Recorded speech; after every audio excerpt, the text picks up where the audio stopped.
ಮೇಲೆ ಇರೋ ಎಲ್ಲ I ಗಣ್ಯರಿಗೆ request everyone to please sit down. ದಯವಿಟ್ಟು ಎಲ್ಲರೂ ಕೆಳಗಡೆ ಕೂತ್ಕೋಬೇಕಂತ ಕೇಳ್ಕೊಂತೀನಿ. Meanwhile, Rajat, please come towards the podium. Stage ಮೇಲೆ ಇರೋ ಎಲ್ಲ ಗಣ್ಯರಿಗೆ ನಮಸ್ಕಾರ. ಆಮೇಲೆ ಒಂದು ಮಾತು ಹೇಳ್ತಿದ್ದಂಗೆ ನನ್ನ ತಮ್ಮ ಇಲ್ಲಿ ಬಂದಿದ್ದು ತುಂಬಾನೇ ಖುಷಿ ಆಯಿತು. ಯಾಕಂದ್ರೆ ನಮ್ಮ ಡೆಲಿವರಿ ಅಣ್ಣ ತಮ್ಮಂದಿರಿಗೆ ಇದೊಂಥರ ತುಂಬಾನೇ ಒಂದು ದೊಡ್ಡ ಆಪರ್ಚುನಿಟಿ. ಈಗೇನೋದು ನೆಕ್ಸ್ಟ್ ಜನ್ರೇಷನ್ ಅದೇ ಇರೋದಿಲ್ಲ. ಝೀರೋಯಿಂದ ನಾವು ಎಲ್ಲ ಝೀರೋಯಿಂದನೇ ಬಂದಿದ್ದರು. ಸೊ ಝೀರೋಯಿಂದ ಒಂದು ಬಿಸ್ನೆಸ್ ಸ್ಟಾರ್ಟ್ ಮಾಡಬೇಕು ಅಂದರೆ ಇದು ತುಂಬ ಒಳ್ಳೆ ಆಪರ್ಚುನಿಟಿ.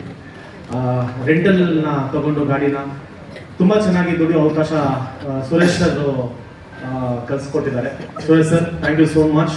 ತುಂಬ ಒಳ್ಳೇದಾಗಲಿ, ಇದೇ ದೇಶಾದ್ಯಂತ ನಿಮ್ಮ ಒಂದು ಕಂಪ್ನಿ ಬೆಳೀಲಿ ಅಂತ ಕೇಳ್ಕೊತೀನಿ. ಆ್ಯಂಡ್ ಗಿಲ್ಲಿ ಇನ್ನೂ ಪಾರ್ಟಿಗೆ ಸಿಕ್ಕಿಲ್ಲ ನಾನೇನು? ಹಾಂ, ಪಾರ್ಟಿಗೆ ಇನ್ನೂ ಸಿಕ್ಕಿಲ್ಲ. ಅಲ್ಲ, ನಾವಿಬ್ರು ಮುಂಚೆನೆ ಕಿರಿಕ್ ಪಾರ್ಟಿ ಅಲ್ವಾ, ಯಾವಾಗಲಾದ್ರೂ ಸಿಗ್ತೀವಿ. Thank you Gilli, thank you so much ಬಂದಿದ್ದಕ್ಕೆ. And all the very best everyone. Sir, ಆ ಗಾಡಿ ನಾನು ತೊಗೊಂಡೋಗ್ತಾ ಇದ್ದೀನಿ, ಗಿಲ್ಲಿಗೆ ಒಂದು ಹೇಳಿದ್ದೀನಿ, ಅದನ್ನ ಇನ್ನು ಓಡಾಡ್ಕೊಂಡಿರೋಣ ನಿಮ್ಮದಾಗಿ. ಹಾಂ,